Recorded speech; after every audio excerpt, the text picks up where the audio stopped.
Meanwhile, despite the NPA ambush, members of the Army's 10th Infantry Division continue to observe the government's unilateral ceasefire. The details of this report from Marita Moahe. Hello, Marita. Are you on the line? Yes, hello. Do you hear me? Hello, the military operations. Okay, the military operations here in Davao region is still on ceasefire 2 days after a civilian armed forces geographical unit or CAFGU was ambushed here in Davao del Norte.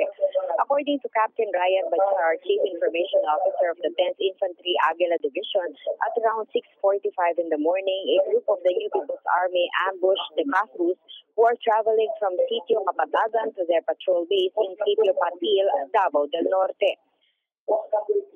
Let's hear the statement of Captain Ryan Bachar, Chief Information Officer of 10th Infantry Division. Prior to that, ma'am, they were already out for several days. Started actually July 16 pa po, ma'am. Meron po silang sinagawang operation doon. It was supported by a operational order issued by 60th Infantry Battalion. So naabutan po sila ng declaration ng unilateral ceasefire. So ni-require po nating ipabalik lahat ng ating mga units at in-stop po lahat ng ating operation against NPA.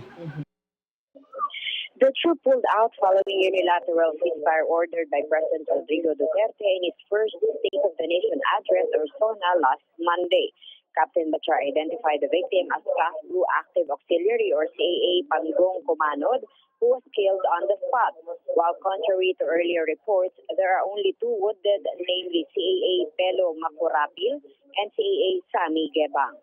Captain Bachar says that they also would like to know the motive behind the incident, but reconfirmed that their rank is ready for any order that will come from the President. Reporting from Davao del Norte for the PTV News, this is Marita Moahe. Thank you, Marita Moahe, reporting live from Davao del Norte.